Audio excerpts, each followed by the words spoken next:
Black Monday आज संबोधलं जातं शेअर बाजारातल्या या घडामोडींमुळे सेन्सेक्स 4000 अंकांनी कोसळलाय। सगळ्यात महत्त्वाची आणि मोठी बातमी आर्थिक क्षेत्रातली आहे। भारतीय शेअर बाजारामध्ये ब्लॅक मंडे आज होतोय कारण सेन्सेक्स 4000 अंकांनी थेट कोसळलेला आहे। गुंतवणूकदारांचं निश्चितच यामध्ये मोठं नुकसान झालेलं आहे। अमेरिकेमध्ये सध्या जे सुरू आहे, ट्रम्प यांनी जो कर आकारायला सुरुवात केलेला आहे त्या संदर्भातच ही घडामोड असणार आहे आणि त्याचे पडसाद शेअर बाजारावर कसे उमटतात हे या बातमीतून आपल्याला समोर येते। सेन्सेक्स 4000 अंकांनी आज कोसळलेला आहे, त्यामुळे गुंतवणूकदारांच्या पैशांचा आज सुराडा झालाय। ब्लॅक मंडे असं आज शेअर बाजारातली ही मोठी घडामोड सांगते आहे। या क्षणाची सगळ्यात महत्त्वाची आणि मोठी बातमी, ट्रम्प यांच्या टॅरिफ अस्त्रामुळे संपूर्ण जगामधल्या शेअर बाजारावर परिणाम होतोय। त्याचे पडसाद आज भारतीय शेअर बाजारात सुद्धा उमटलेले दिसतात। थेट 4000 अंकांनी आज सेन्सेक्स कोसळलेला आहे, निफ्टी सुद्धा असाच कोसळलेला आहे। तर एकंदरीतच भारतीय शेअर बाजारावर तीव्र पडसाद उमटलेले दिसतात। 2 दिवसांपूर्वी अमेरिकन शेअर बाजार सुद्धा कोसळलेला होता आणि अमेरिकन आणि परदेशी गुंतवणूकदारांचं तेव्हा नुकसान झाल्यानंतर तेव्हाच या संदर्भातली खरं तर शंका आलेली होती आणि याचे पडसाद भारतीय शेअर बाजारामध्ये गेल्या संपूर्ण आठवड्यामध्ये दिसत होते। मात्र आज शेअर बाजार तुफान कोसळला, 4000 अंकांनी आज सेन्सेक्स खाली आलेला आहे। टॅरिफ बॉम्बचा हा शेअर बाजाराला मोठा फटका आहे। ब्लॅक मंडे आज शेअर बाजारामध्ये होतोय। सेन्सेक्स 4000 अंकांनी आज कोसळलेला आहे आणि अजित अभ्यंकर सर आपल्या बरोबर आहेत। आणखी त्यांच्याकडून या संदर्भातले तपशील आणि काय नेमकं विश्लेषण आहे जाणून घेऊया। अजित सर, सेन्सेक्स आज 4000 अंकांनी कोसळलाय। अर्थातच हे होणार होतंच, कारण गेल्या आठवड्यात सुद्धा शेअर बाजाराची मूवमेंट अशीच होती। हे सगळे टॅरिफचे सगळे परिणाम आहेत, काय नेमकं विश्लेषण कसं कराल याचं? मला असं वाटतं याच्यामध्ये 2 मुद्दे लक्षात घेतले पाहिजेत की शेअर मार्केट हे जे कोसळतं याचं कारण त्याच्यामध्ये प्रचंड मोठ्या प्रमाणात स्पेक्युलेटिव्ह ज्याला म्हणतो सट्टेबाजीचा भाग प्रचंड मोठा असतो।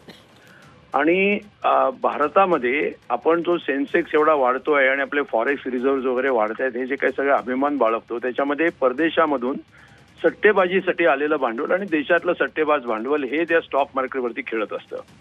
त्याच्यामुळे सेन्सेक्स हा कोसळणं म्हणजे याच्यामध्ये जरा जरी म्हणजे जागतिक पातळीवरती पुढे काय होईल याची जरा जरी अनिश्चितता वाटली तरी तो सेन्सेक्स कोसळतो।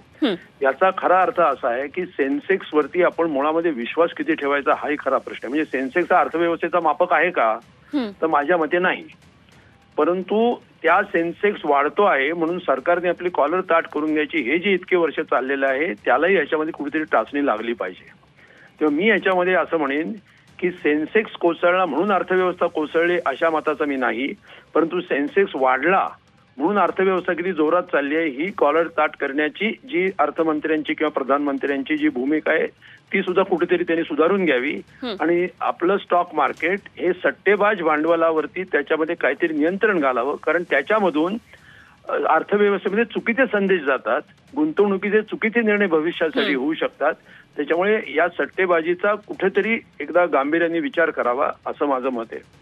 धन्यवाद अभ्यंकर सर, आपण बोललाच ही 24 तास बरोबर आणि ही प्रतिक्रिया दिली, हे विश्लेषण आपण केलं त्याबद्दल। अजित अभ्यंकर आपल्या बरोबर होते आणि सध्या आपल्या बरोबर जोडले गेलेले आहेत गिरीश जाखोटिया सर। जाखोटिया सर, आज जे सेन्सेक्स 4000 अंकांनी कोसळलेला आहे, काय नेमकं याचं विश्लेषण कराल? गुंतवणूकदारांचं हे मोठं नुकसान आहे, काय नेमकं आता गुंतवणूकदारांनी करावे, कसं आपण या सर्व घडामोडीचं विश्लेषण कराल? सेन्सेक्स मोठ्या प्रमाणात घसरला ह्याची मला 4 कारणं दिसतात। त्यातलं पहिलं महत्वाचं कारण ट्रम्प साहेबांनी जे टॅरिफ वॉर जे चालू केलंय, युद्ध चालू केलंय, म्हणजे आपण ज्या निर्याती करू किंवा आयाती करू वगैरे वगैरे यावर त्यांनी जे एकतर्फी टॅरिफ वाढवलंय त्याचा हा मोठा परिणाम आहे। कारण बहुतेक ठिकाणी टॅरिफ वाढल्यामुळे महागाईचा दर वाढणार आहे आणि त्याचा सगळा असा परिणाम हा लोकांच्या सेव्हिंग्सवर आणि कंपन्यांच्या परफॉर्मन्सवर होणार आहे। हे पहिलं कारण। दुसरं कारण आहे ते जागतिक मंदीची कुठे अशी एक चुणूक आपल्याला दिसते का, ही मंदी सुरू झालेली आहे का, आपण मंदीमध्ये ऑलरेडी आलो आहोत का, तर या मंदीचा सुद्धा एक प्रकारचा असा जे गुंतवणूकदार असतात ते वेध घेतात।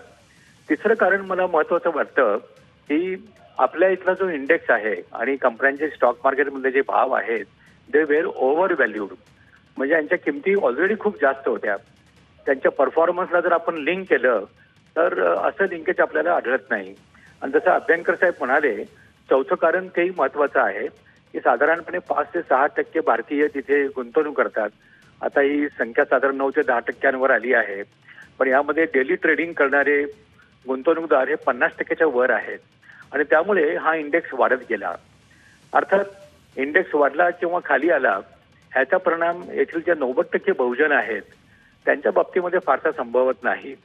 त्यामुळे आपण हेही इथे ध्यानात घेतलं पाहिजे की देशाच्या अर्थव्यवस्थेचा विकास होतो तर त्याची परिमाणं जी 9-10 परिमाणं आहेत त्या 9-10 परिमाणांमध्ये स्टॉक मार्केटचा इंडेक्स हे एक परिमाण जरूर आहे, पण त्याचं वेटेज खूप कमी आहे. आणि त्याचं कारण असं, मॅक्झिमम 9 ते 10% भारतीय हे स्टॉक मार्केटमध्ये प्रत्यक्ष अप्रत्यक्षरित्या गुंतवणूक करतात.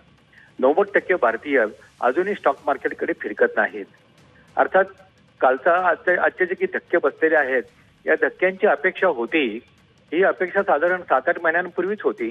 पण हे धक्के जे बसले थँक्स टू मिस्टर ट्रम्प आणि ट्रम्प साहेबांनी एका अर्थानं गुंतवणूकदारांना एक आरसा दाखवलाय की तुमची गुंतवणूक ही फक्त तुमच्या नियंत्रणात नाही आहे, तर या गुंतवणुकीला ठरवणारे बरेच जागतिक असे फॅक्टर किंवा अशी परिमाणं आहेत असं मला वाटतं. पण मला असंही वाटतं की गुंतवणूकदारांनी आता थोडा लॉंग टर्म व्ह्यू घ्यावा, म्हणजे डेली ट्रेडच्या पेक्षा उत्तम कंपन्या शोधाव्यात, त्यांचा परफॉर्मन्स बघावा आणि 5 ते 6 वर्षांसाठी स्टॉक मार्केटमध्ये गुंतवणूक करावी. हे मी तोंडी बोलत नाहीये, हे अनुभवानं सांगतोय की मी आणि माझी पत्नी आम्ही दोघेही लॉंग टर्म इन्व्हेस्टमेंटवर भर देतो, ट्रेडिंगवर आम्ही भर देत नाही. थँक्यू, धन्यवाद. बोललात गिरीश जाखोटिया अर्थतज्ञ आपल्याबरोबर होते. आणि शेअर बाजारामध्ये, भारतीय शेअर बाजारात आता जी सगळ्यात महत्त्वाची घडामोड घडलेली आहे ती म्हणजे 4,000 अंकांनी सेन्सेक्स कोसळलेला आहे. त्यामुळे ब्लॅक मंडे असं आजच्या दिवसाला संबोधण्यात येतं आहे. ट्रम्प टॅरिफचा हा परिणाम आहे. भारतीय शेअर बाजारावर हा परिणाम होणार होताच, हे गेल्या काही महिन्यांपासून संकेत होते. आणि टॅरिफमुळे तर आता आणखीच आज जो शेअर बाजारामध्ये घडामोड घडलेली आहे त्यामुळे गुंतवणूकदार निश्चितच धास्तावलेले आहेत. मात्र तरी सुद्धा गुंतवणूक करताना सतर्कता बाळगणं हे किती गरजेचं आहे यामुळे पुढे आलं असल्याचं तज्ज्ञांचं म्हणणं आहे.